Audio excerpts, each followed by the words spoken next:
Welcome to the GBC. I am your host, Nash Kohlberg. Today we have the honor of speaking with Mitch Reed. Mitch is a husband, father, coach, educator, motivational speaker, along with many other things. Mitch is a growth-minded guy, and we have the pleasure of speaking with him today.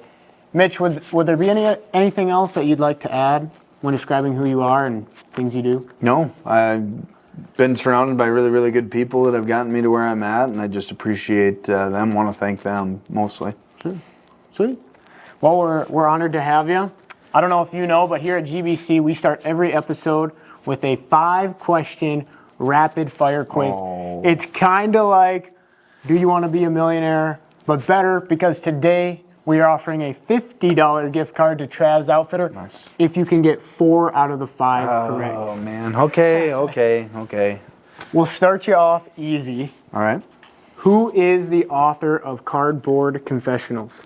Easy. I think that's Mitch Reed. I've heard. I saw it on Kellerland once. I think it's Mitch Reed. That is correct. We'll progressively get harder. Who won the Super Bowl 2 years ago? Well, the Chiefs are back-to-back. It's got to be the Kansas City Chiefs. Kansas City Chiefs, 2 for 2. I watched the game. I don't just watch the commercials, so I should know that one. There you go. Is South Dakota more or less than 150 years old? It'll be 1886. I'm not a math guy. I'm a history guy. So 16, it's got to be 2400. It's got to be less, 140. Less. You are correct. I'm not a math guy. I'm a history guy. I used to You're teach not a some math guy. Well, our next question is math. Okay. What is 4 plus 6 times 2? Oh, boy, because you got to do order of operations here. I know what the concept is. Say that again. 4 plus 6 times 2. 4 plus 6 times 2. I think you're on the right track. 4 plus 6. So you want to do it in order there, but I think you got to do the times first. You're not going to give hints? No hints. No hints. Whose line is it anyway? too You got close. three. You got 3 lifelines, don't you? 4 plus 6 times 2 is 12. 4 plus 6 times 2. Is that what it is? 4 plus 6 times 2. 12. 16. 16, 4. You won. We'll give you this now. Thanks, There's one more question to see if you can get it. All right. In the movie Dumb and Dumber, who are the 2 main characters trying to get the briefcase to Aspen, Colorado? Bonus point if you can get the last names. Harry Lloyd. You want to call him Jim Carrey, but Harry and, oh my gosh. I should have said I won't answer because now this is embarrassing if I don't know. Harry and Lloyd, right? Yep. Harry and Lloyd. I don't know their last names. That's all right. Christmas and done, but that's pretty impressive. We're 1 for 1 winning. So kind of a segue from that, you are the author of Cardboard Confessionals. Yep. Tell us a little bit about what inspired that, the background, and what led to that. 100% kids. Kid-based. I got into education for kids. It came from a project that I did.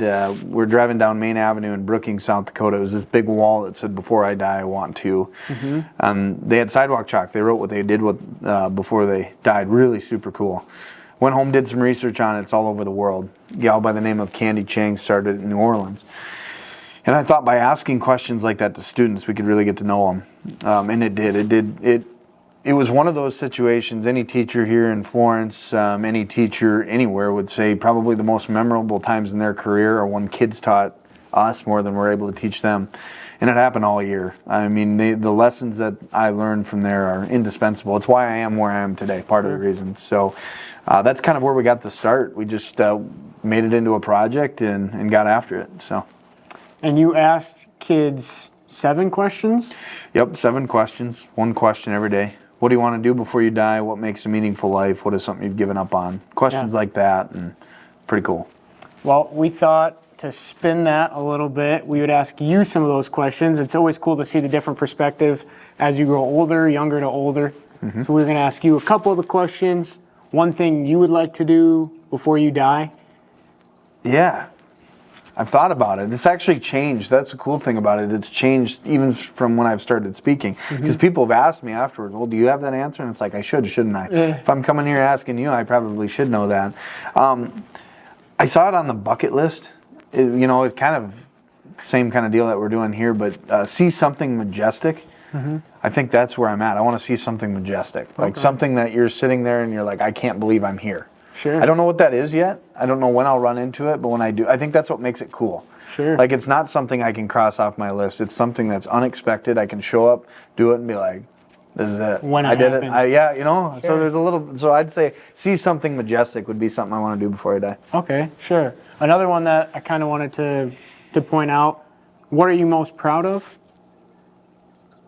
I think the family that my wife and I have created. We dated in high school. Cool. Yeah, well, you find a girl that can put up with you, and I found her right away. It was kind of a neat deal. That's lucky. So yeah, she's huge in my success and what I've got going on, and she's extremely supportive. But I would just say it's cool coming home every night and like just kind of watching TV on the couch and kind of looking around me like, we did this. Like me and you did this. Like we Yeah. had 3 kids that look like her, thank goodness. But yeah, that I'd say our family. I really would. And Sure. it seems cheesy, but like I really do take the time to be like, this is a cool deal. Sure.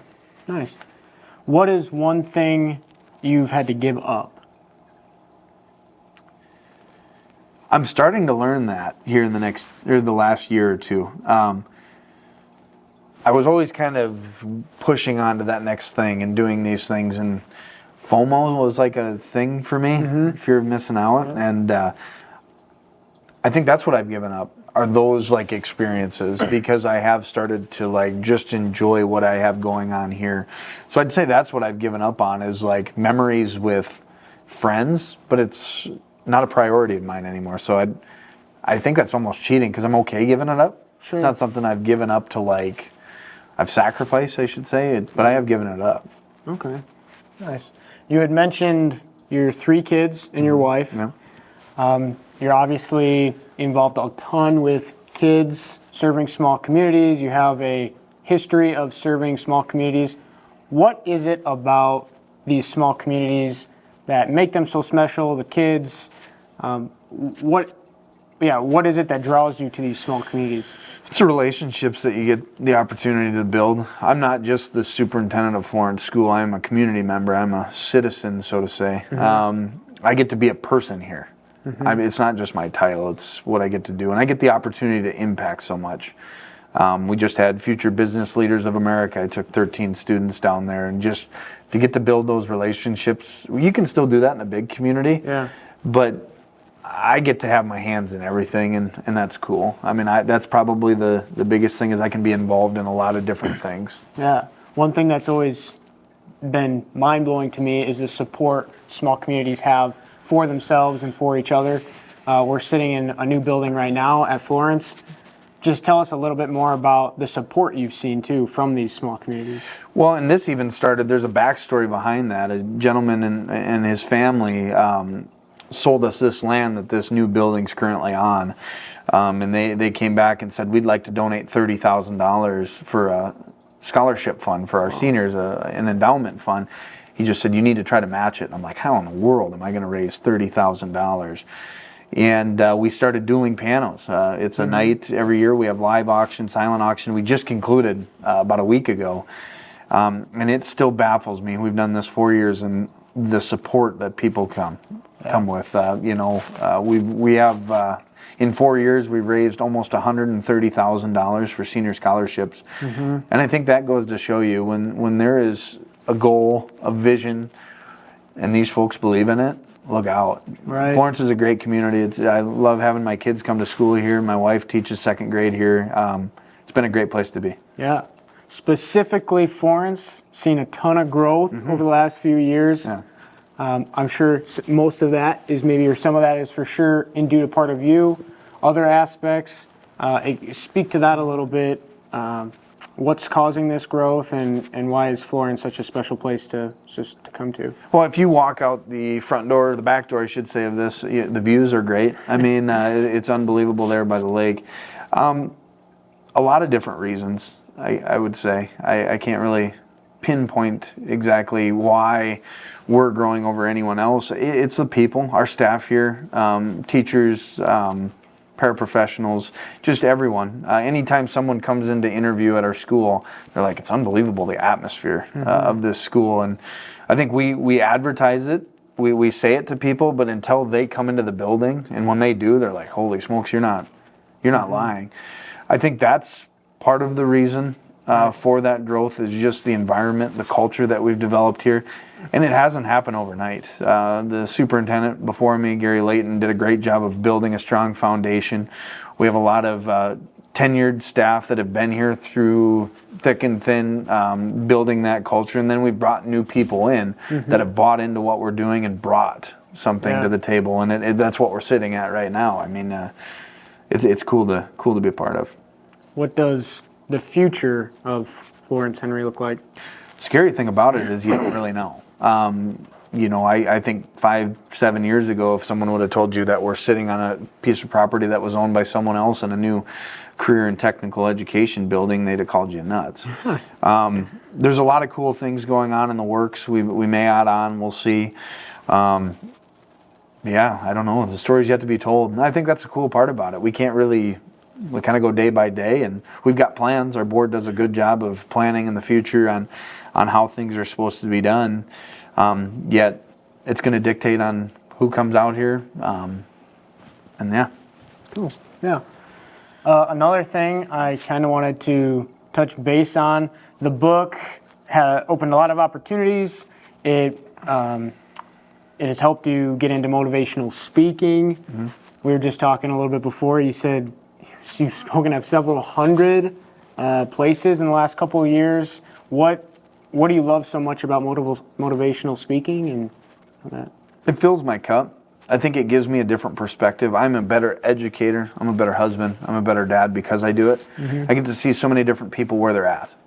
And my message kind of brings up some things that, some feelings, and it gets people vulnerable, and they want to share. And it's cool that I get to be a part of that. Sure. That they're able to take a step back, look at their perspective, change it maybe a little bit.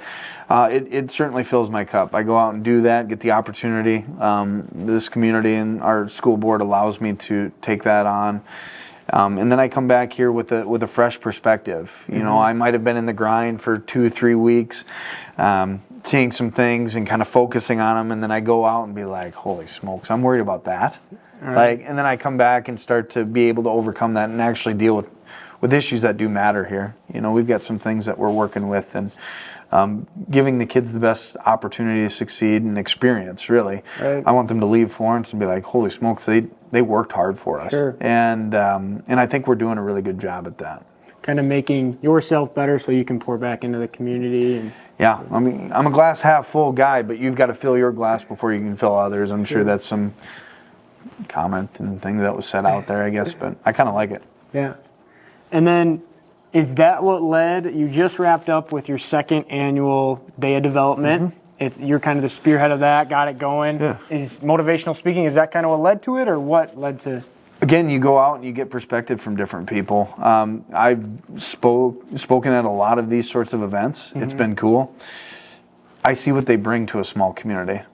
Also, I know a lot of people personally in Watertown. I don't know them professionally. Being in education, you kind of just know educators. Right. So it gave us the opportunity to really develop these relationships, and people know me on a professional level. And we've actually seen a lot of benefits here at school because of those professional relationships that have developed. So it's kind of what started it. And then just seeing the pure, I don't want to say joy because it's still people working, but just the environment that has been developed and the feedback that we've got. Yeah. It was a need here, and it's kind of how I sold it right away. The goal of this day is for someone to walk in, engage in this professional development, and when they leave, the first thing they said, I didn't know I needed that until I came today. And I think we've done it.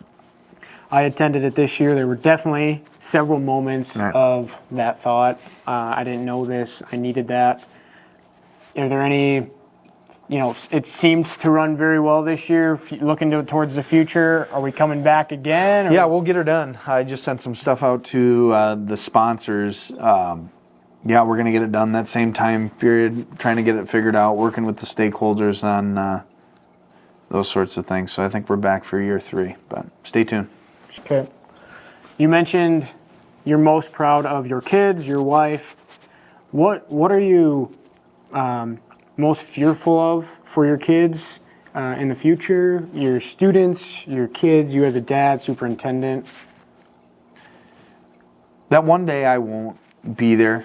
I think we do, my wife and I, Sherry is her name, do a really good job of setting good examples.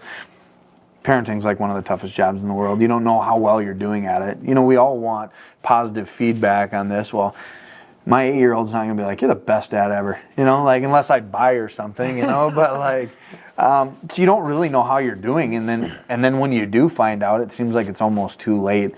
So that fearfulness of, am I doing a good enough job? Are we doing, as parents, doing a good enough job to set an example for our kids to be successful, to have values, to treat people right? I think that's the biggest thing that we're struggling right now is some kids just don't treat other people well. And I think that's probably my biggest fear is that they're going to miss important concepts that we're trying to teach and put themselves in tough situations where they're not being very good people. On a more positive note, what are you most hopeful for when it comes to being a dad and your kids, and then when it comes to being a superintendent and just kids in general, the school, your students? I mean, our growth. I mean, there's a lot of momentum going on right now. So I'd probably rally around like hope, and I'll start with my kids first, is that I'm able to create something here that my kids are going to go through. Like, so I think a lot of times we think of this as such a job, like being a superintendent, being a teacher is such a job. But the hard work that I pour into this building is going to benefit my family directly. And that's really cool. Even on the toughest days, like I get to go in the second grade room and, you know, mess up my daughter's hair, and like, you know, it just makes tough days just a little bit better. I say this in education, and you know, there's a lot of reasons to get in it. There's a lot of people saying that there's reasons to get out of it too. Two of the major reasons that I really enjoy it is things slow down a lot in the summer so I can focus on family, and that's nice. But I am the best parent that I can be because of my job that I'm in right now. And all the people that I get to meet, all the kids that I get to meet. I feel like my wife being a second grade teacher here in Florence and me being the superintendent have learned a lot over the years, and we are the best parents that we can be because of that. We can still improve, there's no doubt. We're not awesome parents, but I do think that I am the best parent I can be because of my experiences that I've had. GBC is all about growth, small, in between, big. What would you say to the dreamers, especially in small communities? We've seen a lot of opportunities that in the past might not have been offered to small communities, but just in general, what do you say to the dreamers, your students? What do you say to them? I don't know. I had a good upbringing, you know. I was supported throughout, but you look 10 years ago and some of the things that we've accomplished, not just in Florence, but in Watertown and my family, and don't hear no, don't listen to that. I mean, I think if there's a will, there's a way, and it's all cliche. I mean, it is, but I think a lot of the times those things get in the way. Like, well, I can't do that. I can't get that done. I'm in a small community. What do I know? Who do I know? I didn't know many people coming to Watertown either. But be genuine with them. Be genuine, build relationships with people, and really you can get anything you want to get done. And opportunities, doors will open. Once, if people like who you are, can trust you, and think you're a good person, opportunities will... They will come. Yeah, they'll show themselves, no doubt. And I would say that's where it starts. I think we've got huge dreamers everywhere, in small communities and everything. I would tell them to focus on that journey. I mean, it's good to have a goal and want to get there, but like, appreciate every step to get there too. I mean, even 5 steps to get to this huge dream that you never thought would accomplish. It's huge meeting number 1. It's huge meeting number 2. Don't just be like, I'm not going to be satisfied till I get to 5.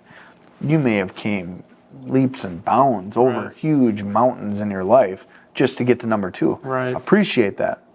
Be proud of what you accomplished, but don't settle. I think that's probably the biggest thing, is like, it's all a process, it's all a journey, and you're going to fall down the mountain. There's been times I've rolled down the mountain all the way and had to climb back up. Right. And I just think sometimes it seems extremely daunting, depending on who you are. And don't let that intimidate you, just because where you came from. Right. People always hope for the good days when they realize, and they don't even realize they're in the good days, they're in the good times, they're in that grind. That's part of the good times. I like that. What are some obstacles that kids have today that may have differed from 10 years ago, and ways to get around that, or things that Florence Henry specifically offers that might help? It's connectiveness is, I think, the word you'd say. Instant gratification, instant knowledge is such a big thing in our society anymore. Getting on a phone, having internet. So with that, it becomes a security blanket. It's what kids turn to. You know, we all have those nervous habits. When we get nervous, some of us would turn red. Some of us would put our hands in our pocket. I can't even tell you the high percentage of kids that pull out their phone when they're nervous now. So I would probably say, let me try to think through this. I had something. Ask me the question again. What are some obstacles kids have today that they didn't have? So with that, our students are becoming more and more disconnected. And that is a true issue. So what we do in schools is we provide programs here for these students to get connected to our school and to other students. Students are going to gravitate, people are going to gravitate towards that way unless we provide programming or experiences or opportunities for them to go away from that. So we have done a really good job, and our staff has done a really good job of adding these things for kids. We feel that if students can come into our building and associate to this school with something other than just books, academics, we're winning. Right. We've added Trap Club in the last 2 years. I was just out. We have over 40 kids in Trap Club. Wow. We're going to start esports next year. Future Business Leaders are relatively new. We just sent 10 students to nationals in Future Business Leaders. We've got FFA. In this new building that we're in currently, we have a culinary program. They're down in Sioux Falls today doing a cooking contest. A few of them are doing a cake decorating contest. I mean, you think of all the things that we can add. Sure. And that's what we understand where students are. We're not going to get upset because I think people will just complain about that stuff. Sure. We're in a situation right now where that's the way it is. So how are we going to take them and get them down this way? And I think we do a really good job. I do. And I want to thank our staff and again our school board for being so supportive of adding these programs because it's huge and we've seen growth. Can we still improve? Yeah, we can. Can we still add a few programs? But darn, we're pretty close. We're pretty close to where we want to be. Sweet. Yeah. That's awesome. That's a great response. Well, we appreciate you coming on and taking your time out of your busy schedule to meet with us. I hope you at home got something as a viewer or a listener and could learn something or take something from this. If you'd like to get connected with Mitch, there'll be some more information in the description below. And once again, we just want to thank you for coming on, Mitch. We'll see you in the streets. Yeah, well, I appreciate what you guys do, too. I mean, this is a huge deal, highlighting small communities that are looking to grow. It's a super cool deal, so thanks for your time, too. Yes. Catch you next time on the GBC.